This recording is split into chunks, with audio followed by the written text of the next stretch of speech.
Welcome my dear student, scholar choice channel पर आपका स्वागत है। हम आज आप लोगों को पढ़ाएंगे फ्रिंज चौड़ाई कैसे ज्ञात करते हैं यंग के व्यतिकरण प्रयोग में। ये डेरिवेशन पेपर में पूछा भी जाता है और इससे रिलेटेड सवाल भी आते हैं, तो हम सीधे डेरिवेशन पर ही आते हैं। तो ये डेरिवेशन क्या है? फ्रिंज की चौड़ाई ज्ञात करना है या उसी से प्रकाश की तरंग दैर्घ्य ज्ञात करना है। तो चित्र में आप देखिए, ये यस एक वर्णी प्रकाश स्रोत है। एस क्या है? एक वर्णी प्रकाश स्रोत है। इससे प्रकाश की तरंगे माध्यम में आगे चल रही हैं।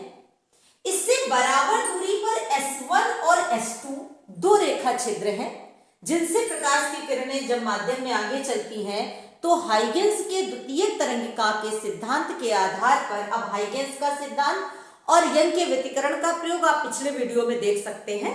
हमने वो वीडियो बनाए हुए हैं, चैनल पर पड़े हुए हैं। तो S1 और S2 से जो तरंगे चलेंगी, यह हाइगेंस के द्वितीयक तरंगिका के सिद्धांत से द्वितीयक तरंगिकाएं कहलाती हैं और ये पर्दे पर जाकर दीप्ति व अदीप्त फ्रिंजे बनाती हैं। अब ये हमने मान लिया mवें नंबर की, m का मतलब पहली, दूसरी, तीसरी जो भी है, वो दीप्त या अदीप्त फ्रिंज बन रही है। तो अब यहां से हमने पर्दे की दूरी मान ली कैपिटल D और mवी जो ये दीप्त या अदीप्त फ्रिंज है, इसकी स्थिति है XM। अब यहां से हम S1 से अगर इस पर लंब डाल दें तो ये आया A बिंदु पर। अब ये S2A क्या है? इनके बीच का पथांतर। क्या है S2A? पथांतर। अब S2A होगा S2P माइनस S1P। ये क्या है? पथांतर आपका इन दोनों तरंगिकाओं के बीच का, तरंगों के बीच का पथांतर। अब यहां पर अगर ये कोण बना रहा है, बाहर निकाल कर बनाए या यही बना दे थीटा, यहां निकाल कर बना दिया थीटा, और तो ये भी कोण कितना है? थीटा।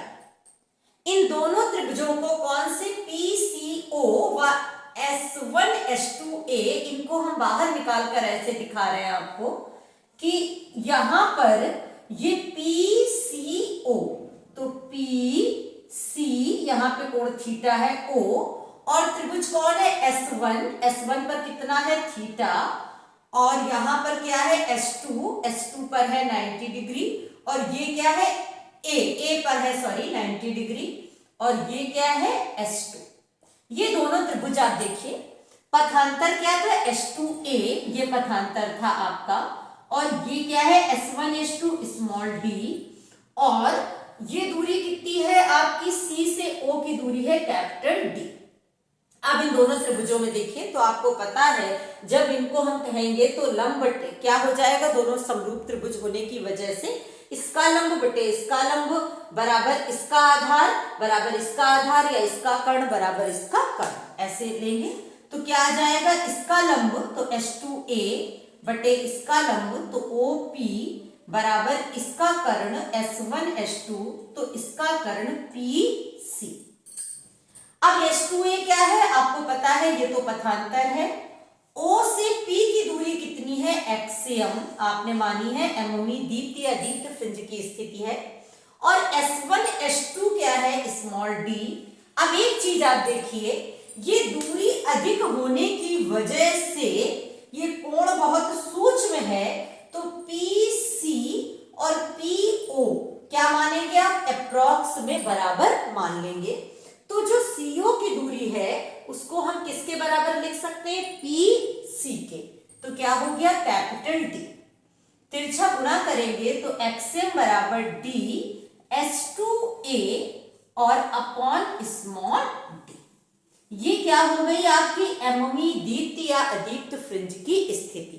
अब जरा इसको अलग अलग हम करते हैं, बोर्ड छोटा है, आप इसे नोट कर लें, और हम इसे रफ करे दे रहे हैं, इसी में बताएंगे। mवी दीप्त फ्रिंज की स्थिति अगर आप निकाल रहे थे, ये दीप्त फ्रिंज के लिए क्या होता है? दीप्त फ्रिंज के लिए ये जो पथांतर है XM, ये S2A का मान हो जाएगा, पथांतर S2A ये हो जाएगा m लैम्डा, अब ये m क्या होता है, यहां से 0 1 2 3 ऐसे, ये दीप्त फ्रिंज की स्थिति बनेगी, अधिकतम तीव्रता की स्थिति। अब 0 का मतलब है पहली केंद्रीय दीप्त फ्रिंज बनती है, केंद्र पर कैसी फ्रिंज हमेशा बनती है, दीप्त फ्रिंज बनती है। और पहले नंबर पर, फिर दूसरे तीसरे, जहां की भी आप देखेंगे तो यहां जब हम मान रखेंगे तो एममी दीप्त फ्रिंज की स्थिति का सूत्र हो जाएगा एक्सएम बराबर d m lambda upon small t. ये किसके लिए हो जाएगा, अदीप्त फ्रिंज, सॉरी दीप्त फ्रिंज के लिए। किसके लिए, दीप्त फ्रिंज की, एममी दीप्त फ्रिंज की स्थिति आ गई एक्सएम बराबर d m lambda upon small d. अगर यही आपको अदीप्त फ्रिंज के लिए देखना होता तो जो ये पथांतर था S2A, ये हो जाएगा 2m माइनस 1 लैम्डा बाई 2, लेकिन यहाँ m 0 से ना शुरू होकर कहां से होगा, 1 2 3 ऐसे होगा। 1 रखेंगे तो क्या आ जाएगा, लैम्डा बाई 2, 2 रखेंगे तो 3 lambda by 2, 5 lambda by 2, 7 lambda by 2, ये किसकी आ जाएगी, एममी। ये हम रफ करे दे रहे हैं। अब हम आपको इसकी स्थितियां चौड़ाई बताएंगे, तो बोर्ड छोटा है, हम इसी जगह पर बताएंगे। तो ये क्या है, अदीप्त फ्रिंज के लिए एममी अदीप्त फ्रिंज की स्थिति आ जाएगी, एममी अदीप्त फ्रिंज की स्थिति, अदीप्त फ्रिंज की स्थिति आपकी निकल कर आएगी एक्सएम बराबर D 2m minus 1 lambda by 2d। ये किसके लिए हो गया, अदीप्त के लिए। अब इसी तरीके से अगला डेरिवेशन इसी में पूछ देते हैं, सवाल के साथ एक लाइन और लगा देते हैं, फ्रिंज चौड़ाई बताओ। तो फ्रिंज चौड़ाई का मतलब है लगातार दो दीप्त फ्रिंजों के बीच की दूरी या किन्हीं दो क्रमागत अदीप्त फ्रिंजों के बीच की दूरी फ्रिंज की चौड़ाई कहलाएगी, और दोनों का उत्तर सेम ही आएगा। तो किसी एक से हम हल कर लेते हैं। चलिए हम दीप्त फ्रिंज की चौड़ाई निकाल लेते हैं, किसके लिए, दीप्त फ्रिंज के लिए। तो अभी आपने देखा एममी दीप्त फ्रिंज की स्थिति आई थी d m lambda by small d. तो इसके जस्ट आगे एक, जैसे अगर ये दूसरी थी तो तीसरी वाली की स्थिति निकालना। तो तीसरी के लिए मतलब इसके आगे एक्स यम प्लस 1, इसके एक आगे वाली स्थिति जो भी है, अगर तीसरी थी तो चौथी, चौथी थी तो पांचवी, ऐसे स्थिति क्या आ जाएगी, डी एम की जगह क्या हो जाएगा, m plus 1 lambda by d. अब इन दोनों के बीच की दूरी ही क्या कहलाएगी, फ्रिंज चौड़ाई। इसे स्मॉल w से भी लिखते हैं, कहीं कहीं इसे बीटा से भी लिखा जाता है। तो स्मॉल w से आपकी किताब में लिखा है तो होगा, हम यही लिख रहे हैं। स्मॉल w बराबर क्या हो जाएगा, x m plus 1 minus x m. तो एक्स यम प्लस 1 क्या है, d m plus 1 lambda by d minus d m lambda by d. इसे जब आप हल करेंगे तो ये क्या निकल कर आपका आएगा, ये आ जाएगा स्मॉल w बराबर कॉमन लेंगे d lambda by d m plus 1 minus m, ये कट गया, खा गए एक दूसरे को, तो स्मॉल w बराबर डी लैम्डा बाई डी। ये फ्रिंज की विड्थ आ गई, फ्रिंज चौड़ाई। अगर आप अदीप्त के लिए भी निकाल कर देखें तो उसका भी मान यही आएगा। अदीप्त के लिए भी अगर आप हल करेंगे तो यही आएगा, एक्सियम आपको पता है D 2m minus 1 lambda by 2d। इसके एक आगे वाली अगर आप निकाल लें तो डी 2 और m की जगह क्या लिखेंगे, m plus 1 minus 1 lambda by 2d। तो w क्या इसका भी हो जाएगा, fringe width axiom plus 1 minus axiom. तो इन दोनों से क्या कॉमन आया होगा, डी लैम्डा बाई 2d।